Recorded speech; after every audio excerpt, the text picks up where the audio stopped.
messieurs, bonjour. Bienvenue dans le Jury du dimanche, le JDD. Nous sommes dimanche 25 février 2024, jour d'élection. Normalement, les Sénégalais devaient aller aux urnes ce matin pour choisir leur président de la République. Eh bien, ce n'est pas le cas parce que l'élection a été reportée à une date ultérieure. Le JDD n'est pas, lui, reporté et nous avons le plaisir de recevoir ce matin le nouveau secrétaire général du gouvernement, Seydou Gueye, également porte-parole de l'APR, Alliance pour la République, parti au pouvoir.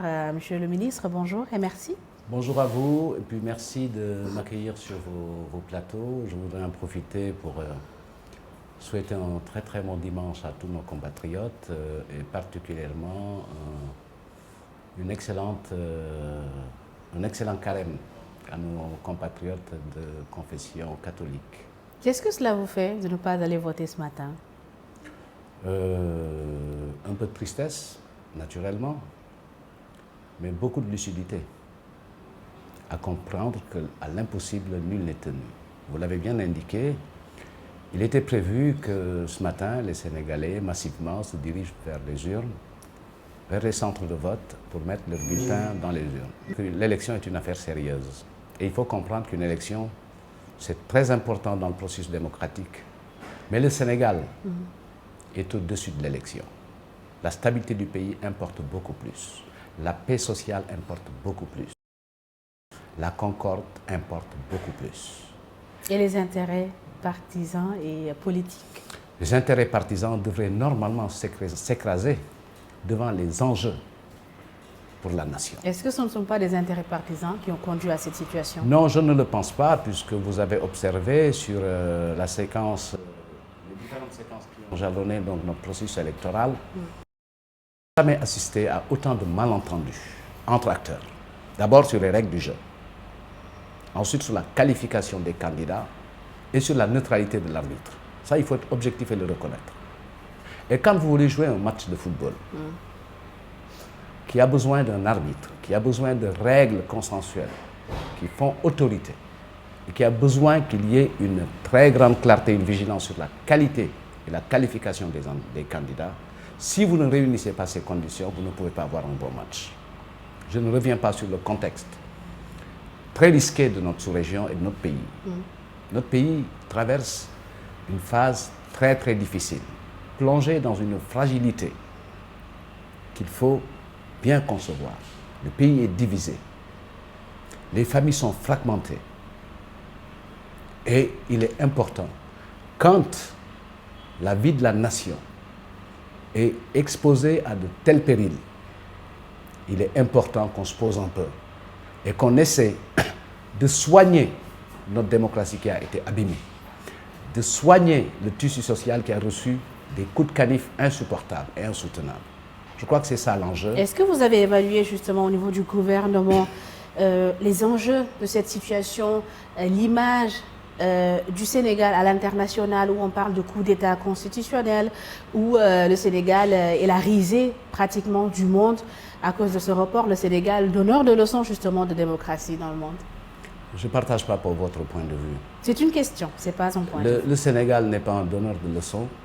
Le Sénégal a eu comme préoccupation, avec un homme d'État, le président Macky Sall, ses devanciers, a eu comme mission, comme rôle et comme perspective de consolider une trajectoire démocratique qui est reconnue de par le monde. Et il arrive dans la vie des nations que la démocratie connaisse des contradictions du fait des mutations. Mais le plus important pour moi, c'est de comprendre ce qui est devenu le Sénégal sous la présidence du Macky Sall. Le Sénégal a changé de catégorie. On fera, ne vous inquiétez pas, le bilan. Non, je ne parle pas de bilan. Bien. Vous me parlez de la démocratie. Oui. Je vous dis, la nature aujourd'hui, la qualité de notre pays, qui a changé de niveau et changé de catégorie. C'est un pays qui est convoité par des intérêts divers. C'est un pays qui fait partie du cercle restreint des puissances gazières. Et face à ces nouveaux périls et à l'insécurité qu'il y a dans notre sous-région, nous avons tous un intérêt à consolider notre démocratie. Et l'une des composantes les plus fondamentales de la démocratie, c'est la délibération que nous déclinons par le dialogue, les concertations, quel que soit le concept. Mais la perspective, c'est de bâtir le consensus. Parce que ce qui fait justement la qualité de notre modèle démocratique et la qualité de notre système électoral, c'est qu'il est consensuel. Il est consensuel. Donc il faut renouer avec le consensus pour poursuivre la marche en avant. Consensuel, dans quelle mesure justement?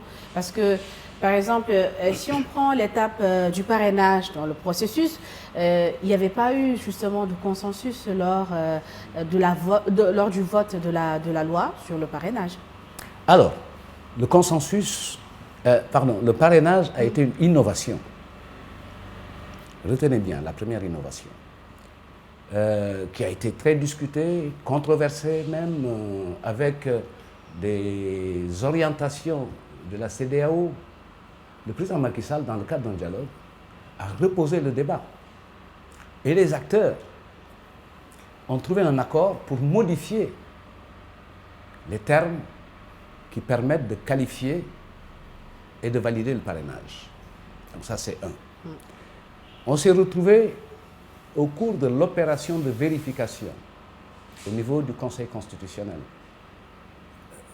confronté à beaucoup de difficultés, c'est-à-dire des contestations qui ont permis justement à un groupe d'une cinquantaine de candidats. Il y a toujours eu des contestations au Sénégal lors d'élections. Oui, mais les contestations préélectorales, en général, sont très marginales. Autant le sont les contestations post-électorales. Et dans ce cas d'espèce, dans la séquence actuelle, ce qui doit alerter, ce qui doit inquiéter, c'est que c'est la massivité des contestations. Je vous l'ai dit tout à l'heure, c'est d'abord sur les règles du jeu, c'est sur la qualité et la qualification des joueurs et la neutralité de l'arbitre, puisque le Conseil constitutionnel a fait l'objet d'accusations très graves, au point même que même membre du Conseil, est sorti un communiqué pour demander que la lumière soit faite sur cette affaire. Et en l'espèce, le Conseil constitutionnel... Est-ce que c'était une raison valable de reporter l'élection présidentielle? Écoutez, je vais y venir tout à l'heure, pour terminer mon idée. Le Conseil constitutionnel, il doit être comme la femme de César, au-dessus de tout soupçon. Ça, c'est un principe. Maintenant, vous demandez si c'est une raison suffisante. Non, ce n'est pas la raison qui a poussé les députés à demander par des procédures légales et reconnues le report de l'élection à travers une proposition de loi. Le président de la République, conformément à ses attributions constitutionnelles, ayant été informé de cette proposition, en a pris acte et a pris un décret qui abroge celui qu'il avait antérieurement pris et dont la perspective était de convoquer le collège électoral. Bien. Voilà. Alors, de toutes les manières, pas d'élection donc ce 25 février, mais le président Macky Sall a tout de même confirmé jeudi dernier lors d'un entretien avec des journalistes sénégalais que sa mission à la tête du pays se terminait le 2 avril. Il a d'ailleurs annoncé la tenue d'un dialogue politique pour trouver un consensus sur la date de la présidentielle. Une proposition de dialogue qui n'a pas trouvé d'écho favorable au sein de l'opposition, mais également de la société civile. 16 des 19 candidats en lice ont clairement décliné l'invitation de Macky Sall. Que vous inspire justement une telle posture de ces candidats? Pour moi, c'est une faute très grave.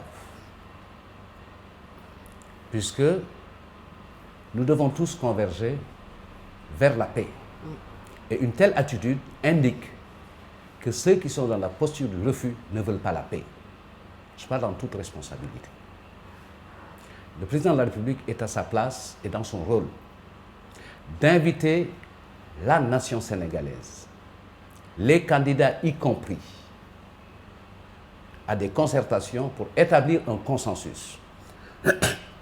La vraie différence entre le président Macky Sall, homme d'État, qui a toujours respecté la Constitution, toujours,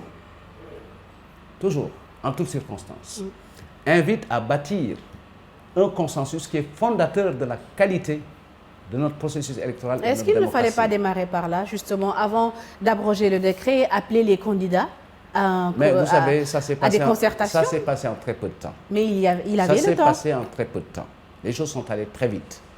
Et moi, je préfère la démarche du président de la République à une autre qui aurait permis et laissé des candidats engager la campagne et puis d'interrompre la campagne, ce ne serait pas très très élégant. En toute responsabilité, le président de la République, conformément à sa mission de garant du fonctionnement régulier des institutions, ne peut pas s'immiscer dans un conflit ou un différend entre deux institutions. Première chose. La deuxième chose, le président de la République, garant de l'unité nationale et de la cohésion, fait tout et a toujours tout fait, aussi bien à l'interne qu'à l'international, pour préserver la stabilité, garantir la sécurité et permettre la concorde et l'harmonie. Et c'est dans ce contexte que chacun doit assumer sa responsabilité. Mais pourquoi dialoguer, s'éduquer? Pourquoi dialoguer? Pourquoi ne pas renvoyer la compétence au Conseil constitutionnel? Alors là, vous savez, le Conseil constitutionnel n'a pas de prérogative pour décider de la date de l'élection. Et pourquoi le président dit, s'il n'y a pas de consensus, je vais demander au Conseil constitutionnel de choisir une date? On sollicite le Conseil constitutionnel dans sa position d'arbitre, mais pas de compétences ab initio pour fixer la date. Et ce sont les acteurs qui ont la compétence de fixer la date? Ce sont des bases légales. Fixer une date d'élection, c'est la mise en œuvre de dispositions légales, le code électoral, qui définit la fenêtre de temps durant laquelle on doit prendre les dispositions pour fixer la date et convoquer le corps électoral. Maintenant, vous le savez, dans tous les pays démocratiques, le consensus est supérieur à la loi. L'accord entre les différentes parties prenantes peut permettre de trouver une traduction légale, législative ou réglementaire pour s'accorder sur une question. Est-ce que vous ne pensez pas que les différentes parties prenantes que vous citez seraient tombées d'accord sur le fait que le Conseil constitutionnel lui-même décide de la date de la tenue de cette présidentielle? Parce que dans sa décision, il y a beaucoup d'acteurs politiques et même de la société civile, des juristes même, qui ont dit qu'ils attendaient du Conseil constitutionnel qu'il donne une date pour la tenue de l'élection présidentielle. Moi, je n'ai pas envie de revenir sur la décision du Conseil constitutionnel. C'est un exemple que je vous donne. Pour des raisons évidentes. Tout le monde parle du Conseil constitutionnel, de sa décision. Mais la décision, elle est en 3 points. Elle a été saisie, le Conseil constitutionnel a été saisi sur 3 types de requêtes. Mais répondez d'abord à ma question. Non, mais parce que moi, je ne partage pas ce point de vue. Non, c'est pas un point de vue. Arrêtez, monsieur le ministre, de qualifier mes questions de point de vue. C'est le point de vue des acteurs, oui, des juristes, sur pourquoi le Conseil constitutionnel n'a pas fixé la date. Oui. C'est un débat qui me dépasse. Pour ce que je sais, pour fixer une date d'élection, il faut s'appuyer sur la loi. Et dans les prérogatives du Conseil constitutionnel, jusqu'à plus ample informé, il ne me semble pas que fixer la date d'une élection en fait partie. Par contre, solliciter le Conseil constitutionnel comme arbitre, ça peut se concevoir dès lors que le Conseil constitutionnel est le juge des élections nationales. De ce point de vue-là, il me semble plus important et plus indiqué, au regard de la difficulté et de la complexité de la situation, que les acteurs se mettent autour d'une table pour convenir d'une date qui permet au Sénégal de rester dans sa courbe, dans sa trajectoire démocratique, puisque c'est très risqué de sortir de la trajectoire démocratique. Vous en sortez, vous le savez, vous y revenez, vous ne savez pas quand. Donc voilà l'enjeu. La différence fondamentale, c'est que le président Macky Sall parle du Sénégal et ses adversaires, et il n'est pas dans la compétition, donc il n'est l'adversaire de personne. Même s'il y a un candidat. Eux, ils parlent de Macky Sall. Donc qu'ils parlent du candidat de Macky Sall. Macky Sall n'est plus dans la compétition. Le président Macky Sall a dit clairement qu'au 2 avril, sa mission de président de la République, sur la base des 2 mandats qu'il a eus, se termine. Son candidat est dans la compétition. Il a été accusé d'être un corrupteur. Il a été maintenu par le président de la République, mais les juges constitutionnels accusés, il faut qu'on reprenne le processus. Ça se comprend, ça? Mais les juges ont été accusés de corruption. Ils ont été nommés par le président Macky Sall. Est-ce une raison pour dissoudre le Conseil constitutionnel? Il faut que les choses soient égales par ailleurs. La présomption d'innocence, elle sert à quoi? C'est cette logique de présomption d'innocence, justement, qui aurait dû... qui aurait du fait que le président Macky Sall ne reporte pas l'élection? C'est cette logique qui aurait dû maintenir cette date, justement. Non, ce n'est pas ça. Ce n'est pas la question de l'accusation. C'est le différent entre deux institutions de la République, le pouvoir législatif et le pouvoir judiciaire. Et vous savez, quand deux institutions de la République entrent en conflit, c'est porteur déjà d'une crise. Et au regard de la prévention et de l'impératif de garantir le fonctionnement régulier des institutions, le président de la République ne peut pas s'immiscer dans ce type de différends et de conflits. Maintenant, il y a des éléments qui sont les fondements, les bases de ce conflit. Il ne faut pas qu'on tombe dans la confusion. Ce n'est pas la présomption, ce n'est pas l'accusation, mais c'est le conflit. Et le président de la République, lors de son message du 3, il n'a pas parlé de crise, il a parlé de conflit et de différends. Pour nous éviter ce qu'on a connu par le passé. Bien sûr qu'il n'a pas parlé de crise. Non, il a dit un différend entre le pouvoir législatif et le Conseil constitutionnel. Un conflit qui pourrait déboucher sur une crise. Alors, en bon français ou en français facile, ou en wolof simplifié, xiiroo ngaayoo bi am ci diggante ñaari kuréel yi bu ñu jëlul sunuy matuwaay mën nañu indil jiixi jaaxa. C'est ça que ça veut dire. C'est ça le fondement. Donc il n'y avait pas de crise en réalité. Mais il y a un différent. Comment voulez-vous qu'il y ait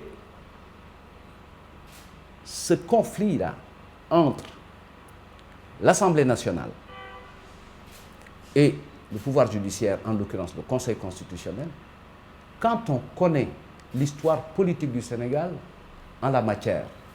1962, c'était ça, mais c'était entre le législatif et le judiciaire. 93, on a eu un drame au niveau du Conseil constitutionnel. Ça n'a pas arrêté le processus. Oui, mais on a eu mort d'homme. Oui, mais ça n'a pas arrêté le processus. On a eu mort d'homme.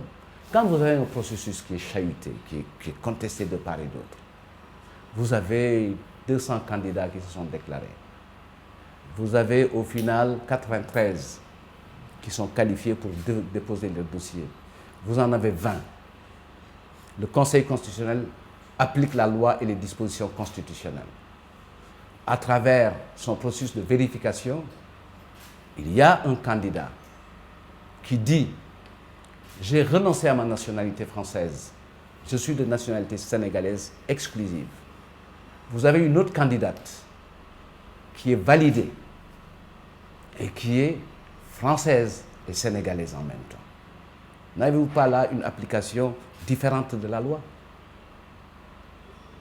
pour un arbitre?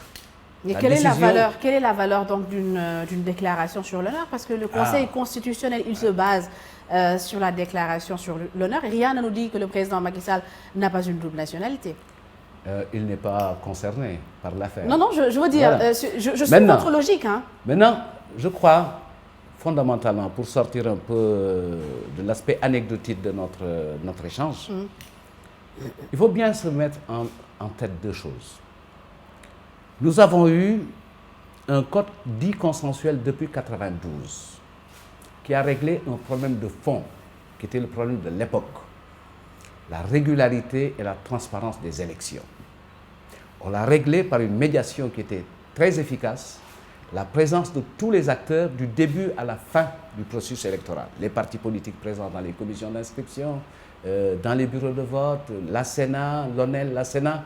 Et aujourd'hui, qu'est-ce qui nous pose problème? C'est deux innovations.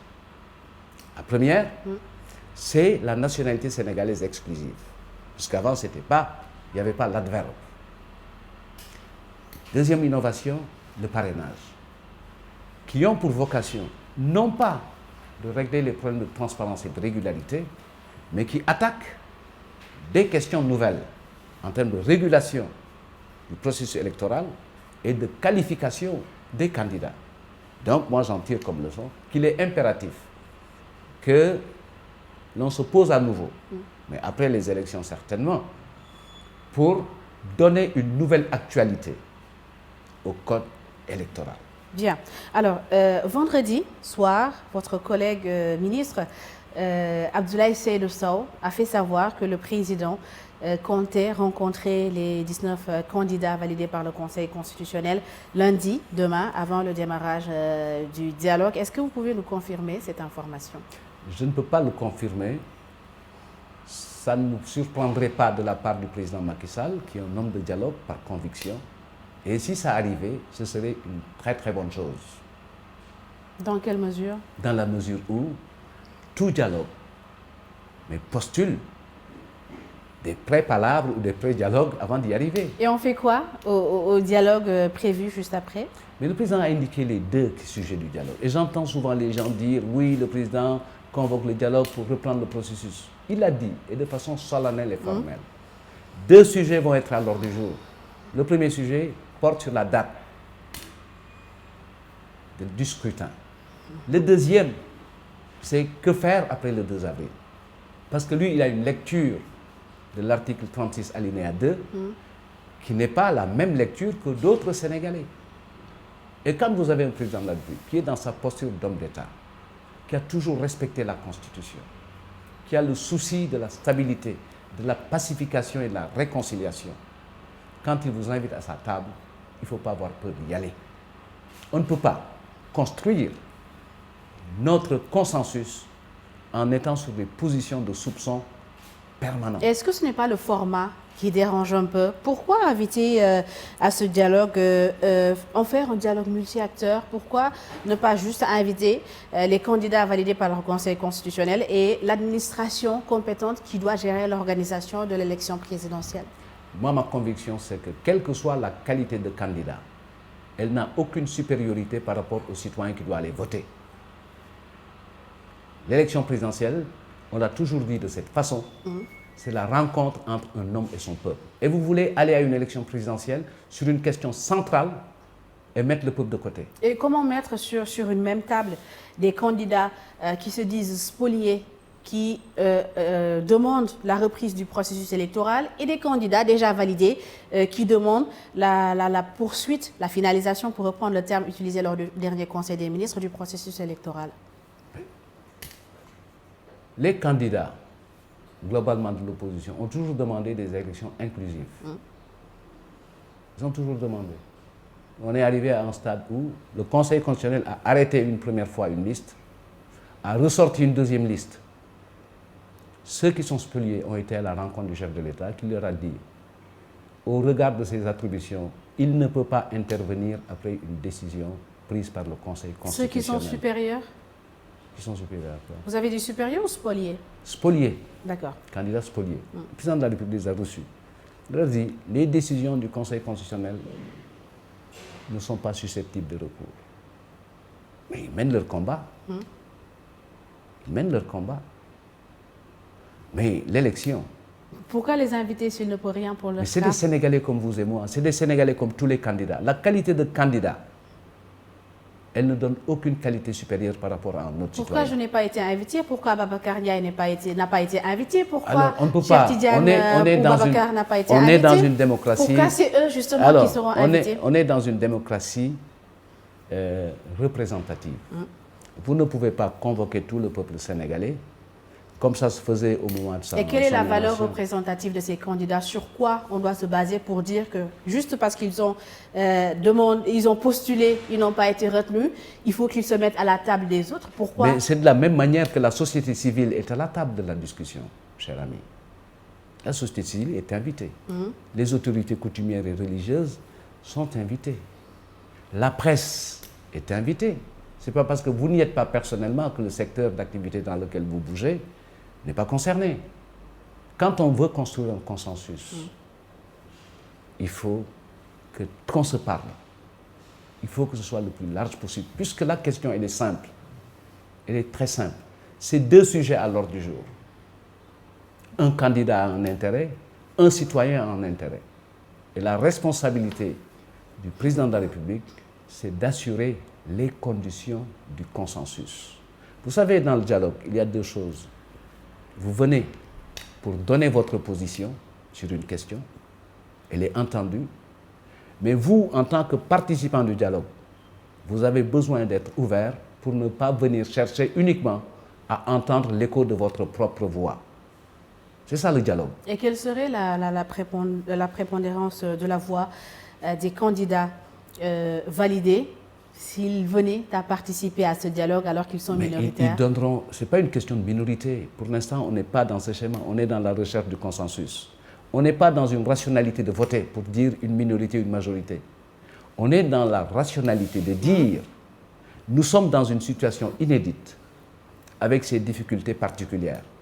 Comment ensemble hisser toutes nos ambitions, ne voir que le Sénégal, n'entendre que le Sénégal et arrêter de parler du président Macky Sall qui est déjà parti.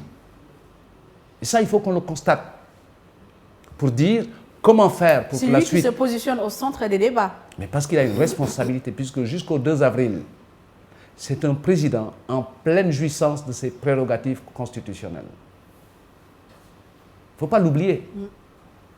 Et quelles seront ou quelles peuvent être les conséquences de ce refus des candidats et une partie de la société civile de participer à ce dialogue?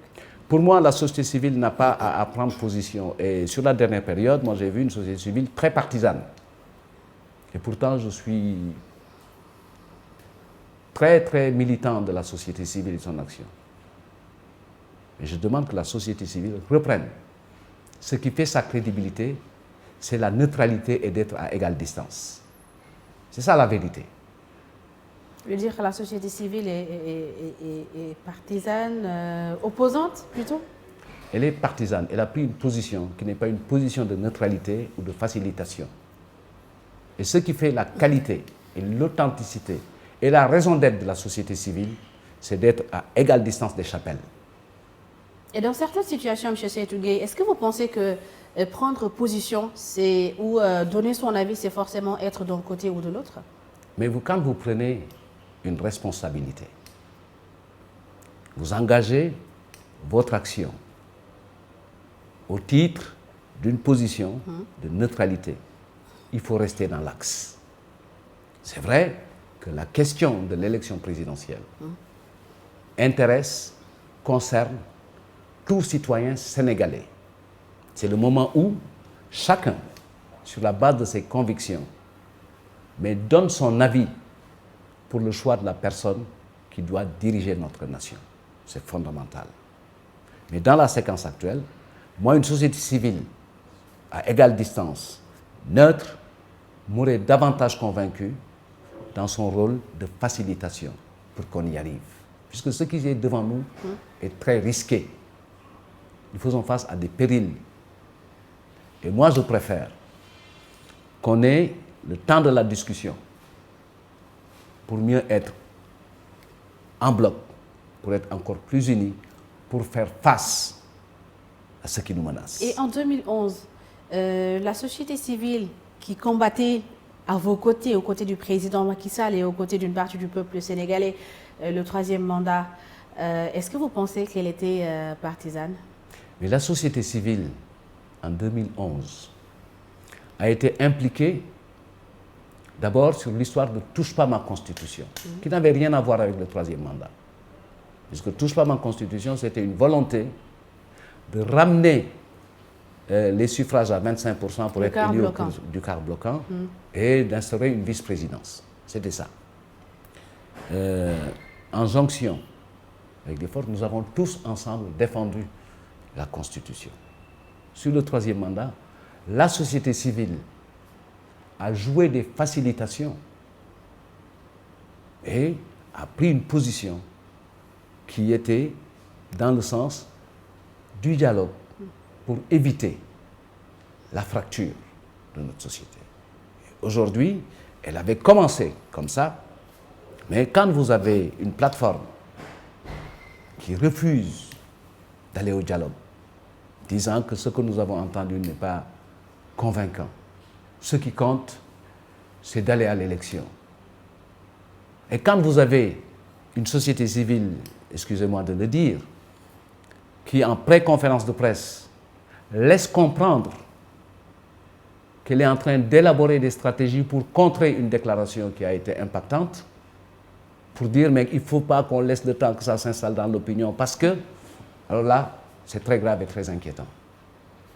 Et c'était relativement, justement, à une position dégagée par Maître Doudou Ndoye, qu'il m'excuse de citer son nom, et que les autres soient en train de C'est un débat juridique. Maître Doudou Ndoye est juriste. Le professeur Babacar Gueye, que vous ne voulez pas citer, est également juriste constitutionnaliste. Mais qu'est-ce que vous avez entendu? Moi, ce que j'ai entendu et ce qui circule, c'est que comment faire pour contrer cette position avant qu'elle ne donne l'influence dans la société. C'est ça. C'est très grave. Bien. Alors, la suite des choses, le comportement des uns et des autres, notamment le président de la République, l'Assemblée nationale, le candidat Karim Meïssa Wade, est-ce que ce n'est pas justement la preuve suffisante pour ces membres de l'opposition et de la société civile que la crise qui avait été évoquée ou la crise qui devait venir a été juste créée de toutes pièces pour justifier le report de cette présidentielle qui, selon certains dires, n'arrangeait pas le camp présidentiel? Vous savez, le Sénégal est suffisamment sérieux, la situation suffisamment grave pour que je m'amuse à entrer dans des conjectures de cette nature. La démocratie, elle dit à intervalles réguliers, celui qui est élu remet son mandat en jeu. Et nous sommes des démocrates et des républicains. La question centrale, c'est que pendant 12 années, le président Macky Sall a énormément fait pour ce pays. De telle sorte que moi, de mon point de vue, c'est indécent de s'acharner sur lui.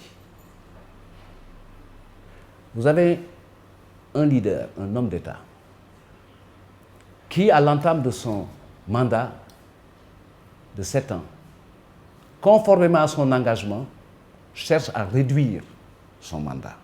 Et à l'époque, souvenez-vous, quand il a décidé de respecter le Conseil constitutionnel, la décision du Conseil constitutionnel, qui lui disait que votre mandat est intangible, vous ne pouvez pas. Et il est hors de portée des dispositions de la révision constitutionnelle. Tout le monde avait saccagé le Conseil constitutionnel pour dire que c'était un complot.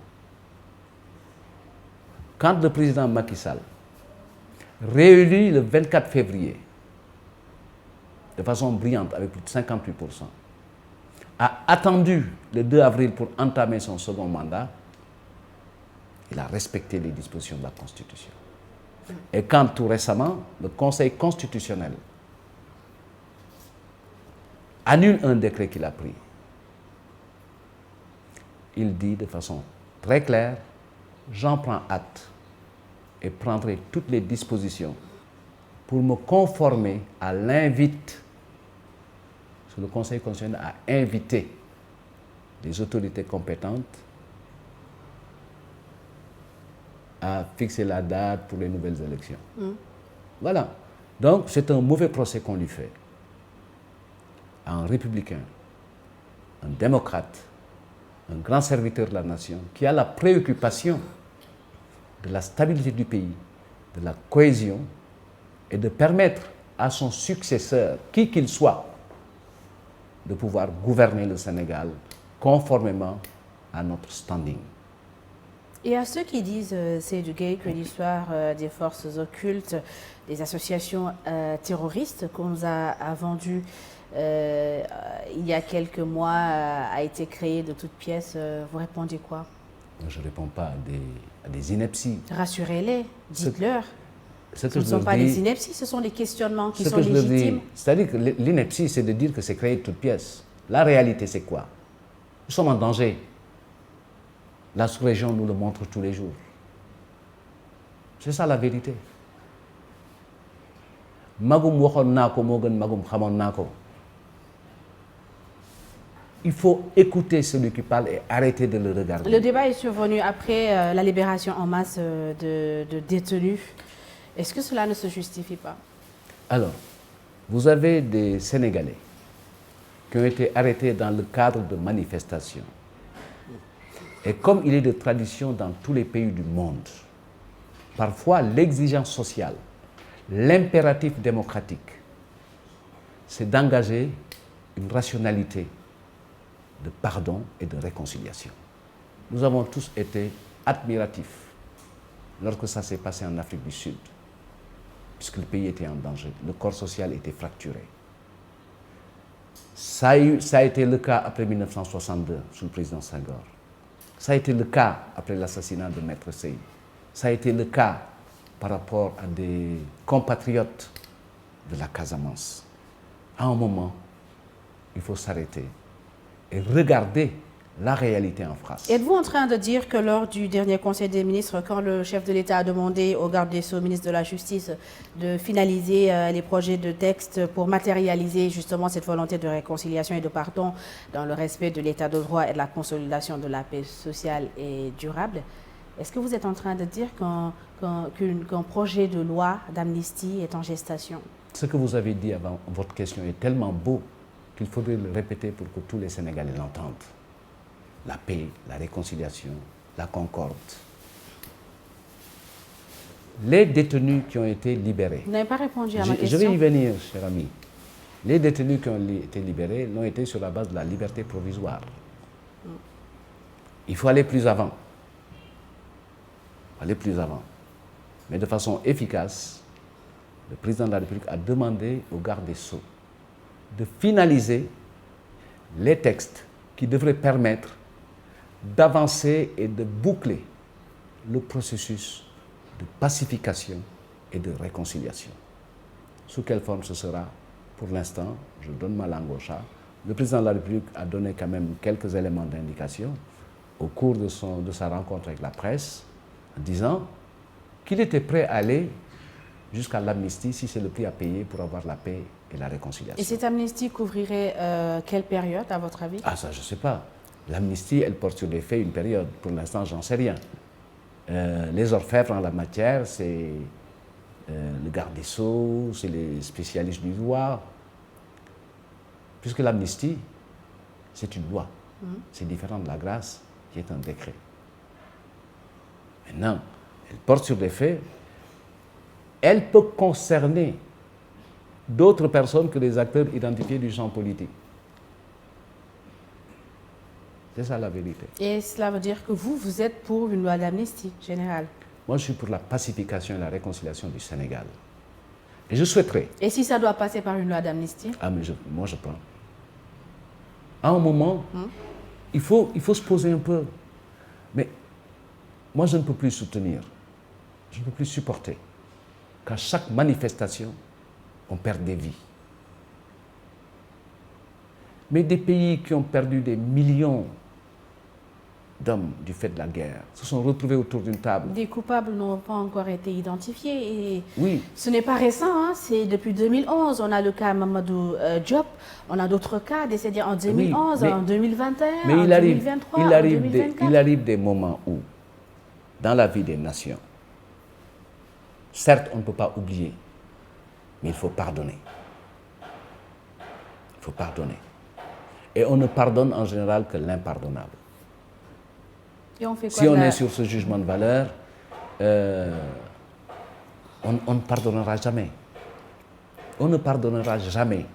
Et dans cette logique de pardon et de réconciliation, au-delà de la libération d'Ousmane Sonko et de Bassirou Diomaye Faye, est-ce qu'on peut s'attendre à ce que l'État du Sénégal revienne sur sa décision du 31 juillet qui a dissous le parti PASTEF?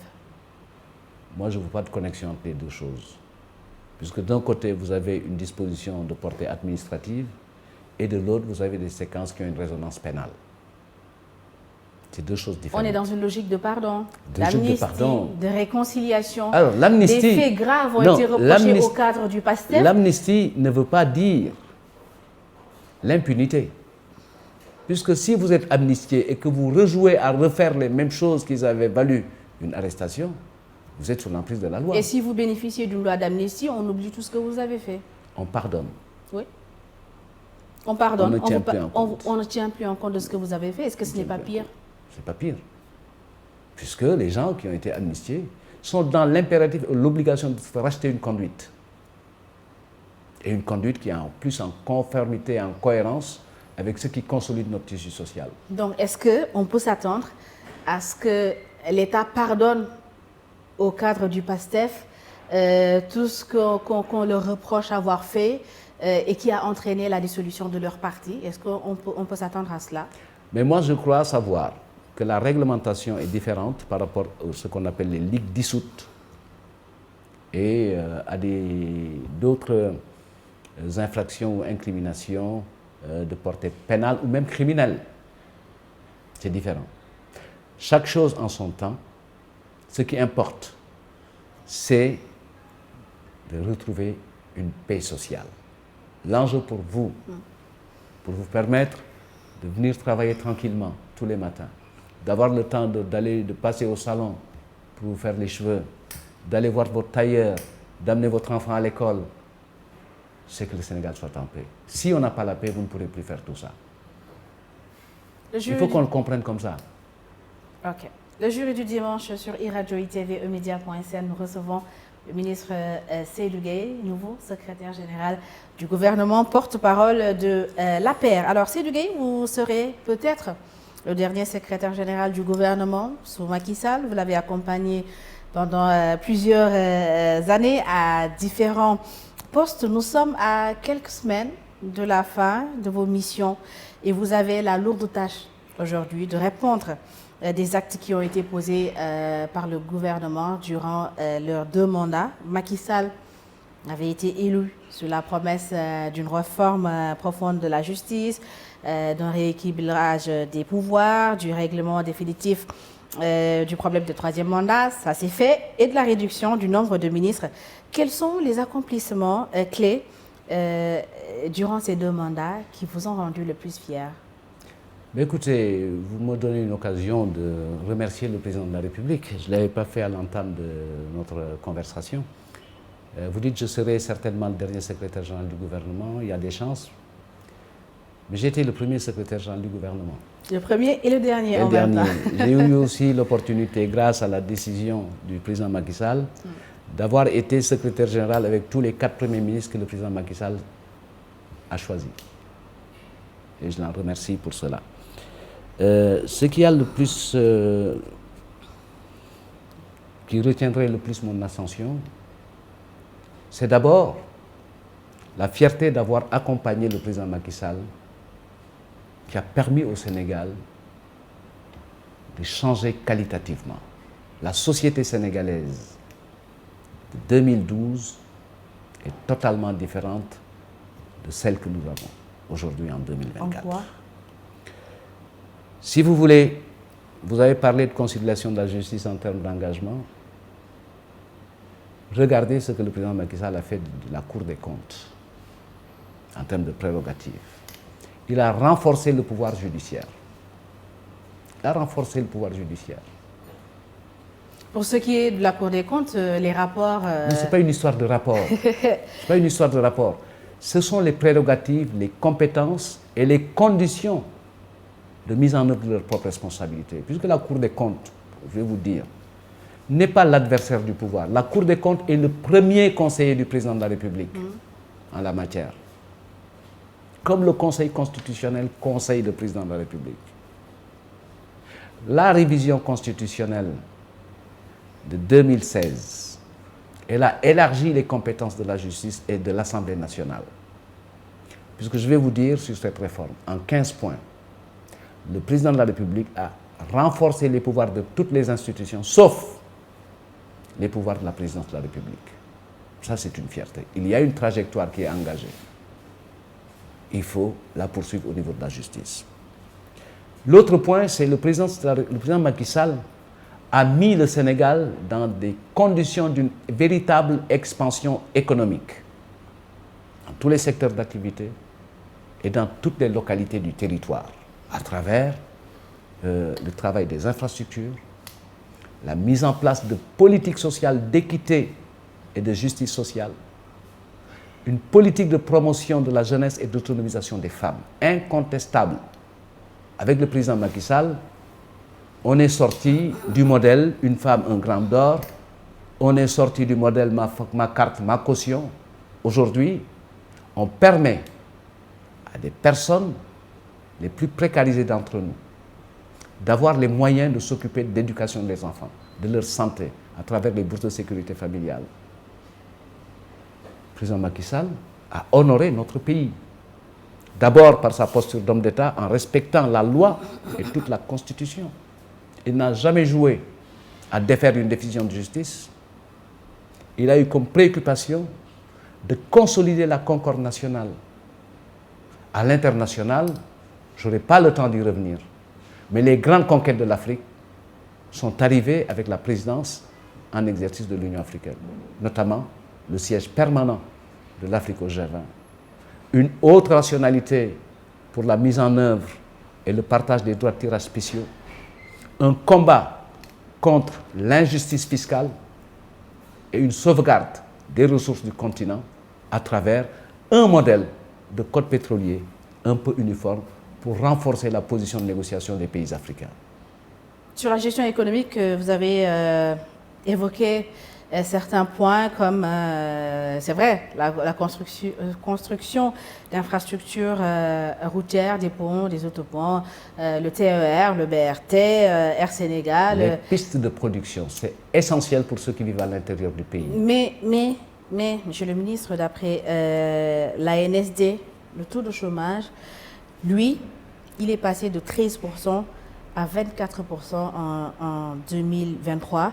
Et l'indice de développement humain de la 154e place, on est dans le dernier classement à la 170e place. Comment apprécier à leur juste valeur toutes ces réalisations s'il n'y a pas création d'emplois durables ou de meilleures conditions de vie? Ce sont des défis. Ce sont des défis. Il n'y a aucune société qui soit dans une sérénité totale par rapport à l'emploi et au développement humain. C'est permanent. Mais les acteurs peuvent quand même imaginer ensemble et définir ensemble les priorités. Est-ce qu'à l'heure actuelle, au Sénégal, les priorités, c'était plus ces infrastructures qui sont importantes quand même pour le développement? Mais elles sont fondamentales. Sans les infrastructures, vous ne développez rien. Vous ne développez rien. Et la qualité de vie du Sénégal? La qualité de vie, elle vient. Le niveau de vie? Le niveau de vie, il s'est amélioré. En termes de création d'emplois, on n'a aucun complexe en l'espèce. Quand vous savez le flux entrant qui arrive à l'âge pour entrer en emploi et le nombre d'emplois que crée notre système, s'il n'y avait pas la volonté du président de la République, à travers des structures telles que le 3FPT, pour la formation, puisque le problème de l'emploi est d'abord un problème d'employabilité. Ici, vous ne recrutez pas n'importe qui pour faire de la télé ou de la radio. Si vous n'en avez pas les compétences, vous ne trouverez pas d'emploi ici. C'est ça l'employabilité. Vous avez la DER qui est là pour accompagner l'auto-emploi. Parce que c'est ça l'option politique que nous avons prise. L'auto-emploi. Puisque la machine économique ne produit pas suffisamment d'emplois pour servir tous ceux qui sont en demande. Donc, il faut des modèles alternatifs. L'auto-emploi en est un. Mais au total, Xëyu Ndaw ñi a permis de créer, en 2 ou 3 ans, plus du tiers des employés de la fonction publique. C'est ça la vérité. Ce sont les défis nouveaux. Pour moi, ils sont de 3 ordres. Et le premier, dans la séquence actuelle, c'est la paix sociale et la pacification de l'espace public. Le deuxième, c'est la priorité qu'il faut renforcer puisqu'elle est déjà établie autour des politiques de jeunesse et de l'autonomisation des femmes. Troisième défi, c'est le renforcement du pouvoir d'achat. Et en l'espèce, le président Macky Sall a énormément fait. Qu'est-ce qui a été fait justement pour renforcer le pouvoir d'achat des Sénégalais? Mais les augmentations de salaire, le coût de la vie? Mais écoutez, le président Macky Sall est élu, prête serment le 2 avril et entre en fonction le 19 avril 2012. Il obtient, au sortir d'un dialogue, donc c'est-à-dire 10-15 jours après, un consensus avec les importateurs, les commerçants industriels, UNACOIS en l'espèce, ce qui nous a permis de stabiliser les prix sur les denrées de grande consommation et de première nécessité jusqu'à la survenance de la Covid. Il n'y a pas eu 1 centime sur les produits de grande consommation. Pendant ce temps, déjà en 2014, avec la réforme du Code des impôts, il y a eu une appréciation, donc une revalorisation salariale au minimum de 80 000 francs par mois sur tout ce qui était payé par la fonction publique. Sur la dernière période, avec les indemnités de logement pour les enseignants, l'augmentation et la revalorisation salariale, ça s'est passé sur une échelle extraordinaire. Des augmentations de 300 000 francs mensuels pour certains enseignants. C'est ça la réalité. La retraite. Sur les 18 millions de Sénégalais ou sur La retraite. Non, je vais le y nombre arriver. de Sénégalais qui sont sur le marché de l'emploi, la fonction publique emploie combien? La fonction publique est autour de 180 000, avec une grande partie composée par les enseignants. Est-ce que ce n'est pas assez peu quand même pour impacter globalement sur le Oui, mais quotidien on y des arrive. Sénégalais? C'est la même chose au niveau de tous les secteurs. On a eu énormément de retard. Et le président Macky Sall a travaillé à rattraper les retards du point de vue structurel, à rattraper les retards et à développer des perspectives. Il a fini son job. Le prochain président doit s'inscrire dans une trajectoire déjà définie, qui est la trajectoire de l'émergence. C'est ça qui va permettre au Sénégal, mais d'avancer. D'avancer. Je parlais un peu des augmentations salaires, mais j'ai oublié la retraite. C'est avec le président Macky Sall qu'on a assisté à la fin des retraites dérisoires de 7 000 francs par trimestre ou par bimestre. Il a installé le minimum vieillesse, qui est équivalent au salaire minimum, le SMIC.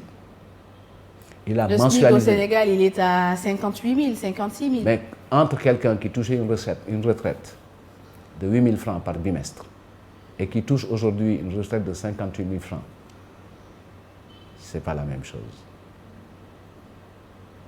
Ce n'est pas la même chose. Et comment jugez-vous la situation du Sénégal en matière de justice et de droits humains et de démocratie durant vos 2 mandats? Nous avons fait progresser énormément la démocratie, étant confrontés à des mutations et à des défis nouveaux. Je parlais tout à l'heure que nous avons une démocratie qu'il faut continuer à soigner. Elle a pris quelques coups liés au mode de rapport d'altérité. Parce que vous savez, ce qui traverse le monde aujourd'hui, c'est l'opposition entre la radicalité et le réformisme dans tous les pays du monde. Ce n'est pas parce que le Capitole a été saccagé qu'on dit des États-Unis que ce n'est pas un pays démocratique. Et pourtant, ça s'est passé. Uniquement pour décompter des voix d'une élection. Alors, quand effectivement nous appuyons sur la loi, on fait intervenir des forces de l'ordre pour que le vote puisse se passer, ce n'est pas de l'autoritarisme, c'est légal. Quand des gilets jaunes attaquent la France tous les week-ends, on n'en tire pas comme leçon que la France n'est pas démocratique. Quand au Salon de l'Agriculture, samedi, hier, le président Macron a fait face à de la révolte, à de la revendication des agriculteurs, ça ne fait pas de la France un pays pas démocratique. Et quand des forces de défense et de sécurité tirent sur des manifestants désarmés, est-ce que ça fait de la force à la démocratie? Vous allez trop vite en besogne. Moi, je n'ai pas encore de rapport qui établisse que tous ceux qui ont perdu la vie dans les manifestations l'ont perdu du fait des actions des forces de défense. Ils doivent maintenir l'ordre. On a vu des vidéos de personnes Ils qui doivent étaient du maintenir- côté des forces de défense et de sécurité, Ils doivent- qui étaient armées et qui tiraient, monsieur le ministre. Ma responsabilité, ma posture m'interdit de dire on a vu. Pour moi, je parle quand c'est établi. Même avec des preuves? Ah, mais les preuves, quand elles sont irréfutables. Et vous considérez qu'une vidéo est une preuve. Ce n'est pas mon sens de la preuve, du point de vue de son acceptabilité, de ses modalités. Il est plus sage d'exhorter le pouvoir, de poursuivre, comme l'a indiqué le garde des Sceaux, les enquêtes et les instructions, puisqu'on a besoin de savoir ce qu'il s'est réellement passé. Et ça, ce n'est pas une loi d'amnistie qui va le faciliter. Ah non, mais attendez. La loi d'amnistie, vous ne voulez pas la paix dans ce pays, cher ami? Si. Tous ensemble, donnons la main pour construire la paix et pacifier l'espace. Bien. M. Seydou Gueye, M. le ministre, secrétaire général du gouvernement, merci beaucoup. Merci à vous de m'avoir accueilli et je voudrais remercier tous nos compatriotes qui pendant 12 ans nous ont soutenus. Même ceux qui n'étaient pas d'accord avec nous ont été utiles à la conduite de notre action puisque nous avons entendu leurs critiques. Et je voudrais que le Sénégal rende l'hommage mérité au président Macky Sall. Et moi, j'exprime toute ma gratitude aux Sénégalais qui m'ont écouté, souvent peut-être pas d'accord avec moi, mais en tout cas, qui retiennent que Macky Sall, comme il l'a indiqué, avait le Sénégal au cœur. Et aujourd'hui, il nous a donné, lors de sa dernière sortie, une belle leçon de vie pour nous inviter tous à avoir le Sénégal au cœur, de mettre le Sénégal par-dessus tout et de ne travailler que pour la consolidation de la paix et de la démocratie. C'est dans cette logique-là que nous pouvons. Est-ce que nous pouvons le prendre comme des adieux, ce que vous venez de dire? Non, ça, ce sont mes adieux à moi, si vous me permettez. Bien. Merci beaucoup. Merci à nos auditeurs, nos téléspectateurs et nos internautes. Le JDD, c'est terminé. On se donne rendez-vous la semaine prochaine.